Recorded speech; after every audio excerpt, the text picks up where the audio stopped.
아주 작은 성공의 유익한 영향은 믿기 어려울 정도로 크다. 그러나 작은 성공을 얻기 위해 지휘관들은 극기력을 가져야 한다. 위험한 상황을 벗어나려는 순간 어리석은 형식에 구애되어 불필요한 시간 낭비를 초래함으로써 오히려 위험에 빠지게 되는 경우를 종종 볼 수 있다.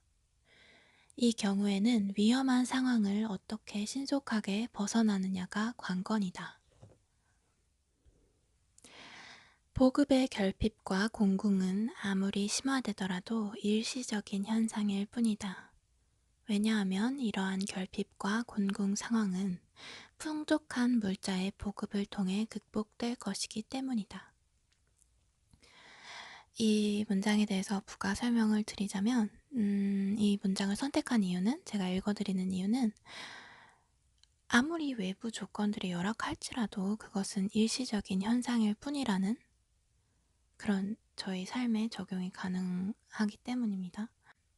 진짜 나만 탄탄하게 있으면 주변 상황이 힘들고 내가 원하는 것이 주어지지 않고 이런 상황들은 타게 될 수 있다는 거죠. 그거는 결국 흐름이 변화하면서 변동되는 것들이니까 그거는 아무리 심화되더라도 일시적인 현상일 뿐입니다. 그렇게 많은 가치를 두지 않으셔도 돼요. 많은 영향을 받지 않으셔도 돼요. 그 사실에. 이제 클라우제비츠의 이전 전투 연구가들은 물질적인 것으로만 전투의 승패의 원인을 판단을 해왔다고 해요. 그렇지만 클라우제비츠는 물질적인 것이 아니라 정신적인 것이 전쟁 승패의 가장 큰 요소였다라고 이제 계속해서 쭉 밀고 나가셨는데, 여기에 이런 말이 나와요. 패배의 원인이 적의 전투력에 대한 두려움이라는 분명하고 단순한 사실 대신 이러한 허위투성이가 역사에 남게 된다.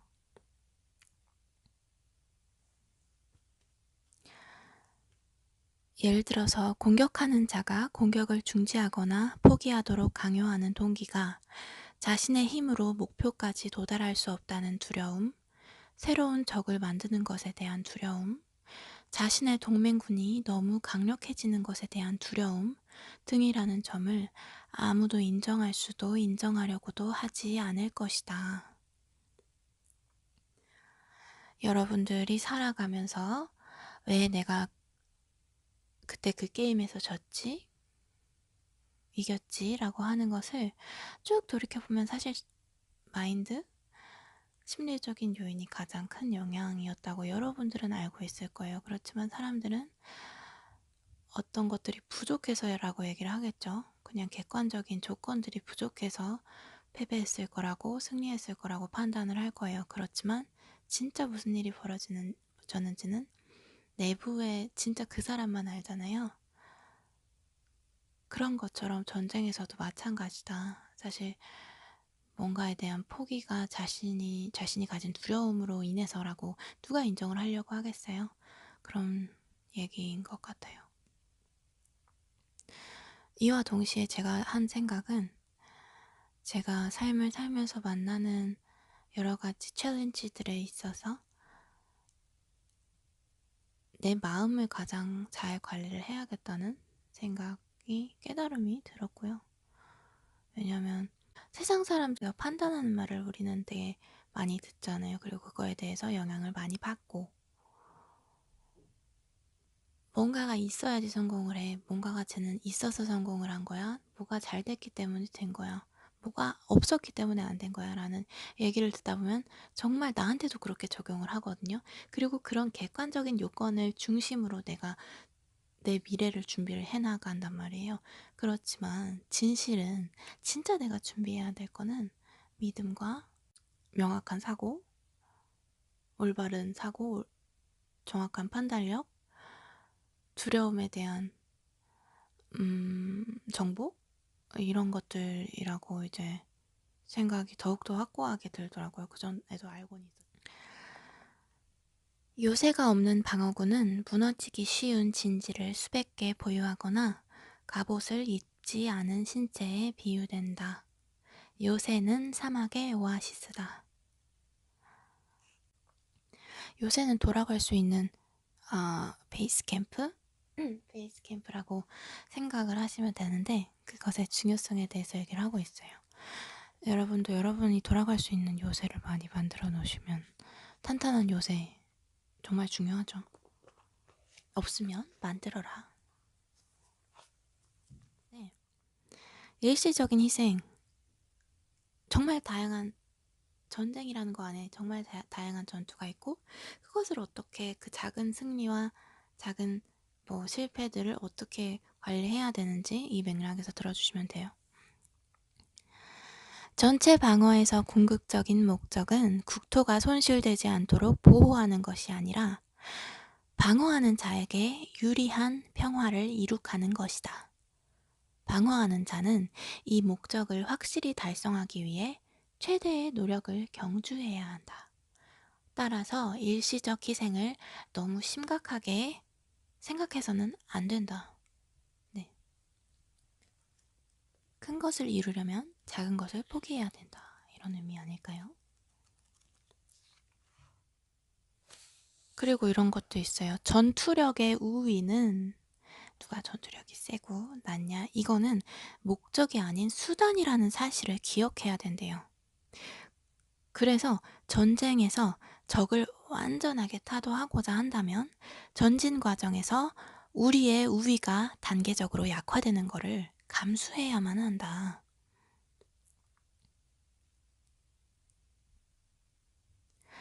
이와 같이 전쟁에서 보유하거나 획득한 우위는 단지 수단일 뿐 목적이 아니므로 이 우위는 목적을 위해 위험을 감수해야 한다. 목적을 초과하지 않기 위해 수단이 성취할 수 있는 한계점을 알아야 한다. 전쟁에서요, 이거는 여러분들이 지금 진행하시고 있는 전쟁에도, 그 개인적인 여러 가지 전쟁에도 똑같이 적용이 될 것 같은데, 정말 최종 목표를 정하시고, 정말 장기적인, 정말 내 인생에서 중요한 진짜 코어 목표를 정하시고, 지금 싸우고 있는 사소한 것들을 다 수단화를 해야 돼요. 그리고 이 수단, 이 지금 내가 올인하고 있는 이 작은 게임이 갖고 있는 한계를 알아야 된다는 거죠. 그리고 그 한계를 넘어서 승리하려고 하면 안 돼요. 왜냐면 그건 또 이 내 최종 목표에 상반될 수 있기 때문에 지금 이 게임이, 지금 이 전투가 갖는 한계를 알아야 돼요. 언제나 수단으로서 다뤄야 된다는 말이죠. 최종 목표 이외에는. 승리의 한계 정점은 적의 타도가 전쟁의 목표일 수 없는 모든 미래 전쟁에서 나타날 것이며 대부분의 전쟁에서 항상 그러할 것이다. 그 한계점을 알지 못하면 이렇대요. 새로운 이점을 얻는 것은 고사하고 불명예를 안게 될 것이다. 왜 전쟁 이론을 알아야 하는지에 대한 설명이 나오는데, 이건 모든 이론에 대한 에서 똑같이 적용이 되는 것 같아요. 전쟁 이론은 전쟁의 절대적인 양상을 상위에 놓고 하나의 보편적 기준으로 활용하는 것은 전쟁 이론의 의무이다. 따라서 이론에서 무엇인가 배우려는 사람은 전쟁의 절대적 양상을 항상 염두에 둠으로써 이 양상을 모든 희망과 공포를 계측하는 기본 척도로서 삼는 데 익숙해져야 한다. 그러면 그는 계측할 수 있거나 계측해야만 할 때 거의 정확하게 예측할 수 있다. 비록 우리의 사고와 행동의 직접적인 원인이 상이할지라도 그것의 근본이 되는 하나의 기본 관념은 화가가 자신의 그림에 칠하는 색조가 밑칠한 화포의 기본색에 의해 결정되듯이 전쟁의 분명한 경향과 특성을 결정한다. 자, 예측하고 계측할 수 있다면, 네, 어느 정도 기본 관념을 안고 들어가서 잘 예측할 수 있었다면, 왜 우리가 인생에서 예측하는 능력을 기를 수 있어야 할까요? 역사를 왜 공부하고 왜 과거의 실수에서 배우고 해야 할까요? 왜 그 능력을 갖춰야 할까? 자, 만일 1798년에 프랑스를 침공하기 전에 그 침공이 실패로 돌아갈 경우 전통적인 유럽의 균형이 깨질 정도로 적의 반격이 강력할 것이라는 사실을 예견했더라면 당시 프로이센은 7만 명의 병력으로 프랑스 침공을 감행했겠는가? 만일 1806년 첫발의 권총 사격에 의해 터진 쥐레가 프로이센을 공중으로 날려버릴 것으로 짐작했더라면 당시 프로이센이 1만 명의 병력으로 프랑스를 상대하여 전쟁을 감행했겠는가? 아까 제가 말씀드린 내용과 이어지는 얘기가 나와요. 그 최종 목표에 관련한 얘기.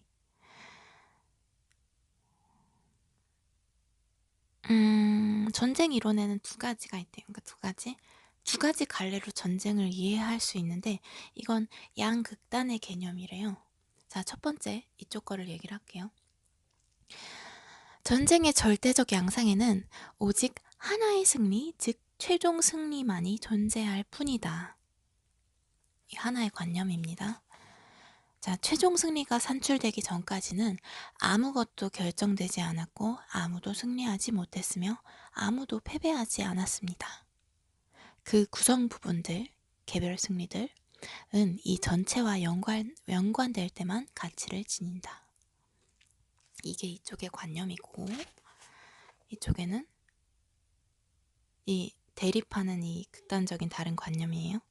이 다른 하나의 극단적인 관념에 의하면 전쟁은 몇 개의 게임으로 구성된 시합처럼 차후의 성과와는 무관한 개별 성과들로 구성되어 있다. 아까 제가 말씀드린 거는 그 최종 목표를 위해서 지금을 수단화하라는 얘기는 이쪽 얘기에 가깝죠. 이쪽 극단에 가까워요. 근데 어떻게 해야 될까? 이 사령관은 처음부터 이미 모든 선이 집중되는 목표를 항상 염두에 두어야 한다는 필연성을 인식하게 된다. 이런 방식으로 볼 수도 있고 이런 방식으로 볼 수도 있어요. 사람에 따라서 판단하는 것이 다르고 뭐가 맞는지는 정확히 알 수 없을 수도 있어요. 그렇지만 사령관은 그렇기 때문에 이쪽을 생각하더라도 모두 정답인 것들을 최대한 찾아서 선택해야 된다는 거죠. 제가 아까는 이건 수단일 뿐이야 라고 말씀을 드렸지만 우리 삶에서 그렇지만 동시에 우리는 그 각각의 개별 게임들의 가치를 최대한 느끼는 방식으로 또 이 게임들을 진행을 해야 돼요. 그리고 여러분들이 만약 너무 지금 게임에 지쳐 있을 땐 이쪽을 다시 생각하세요.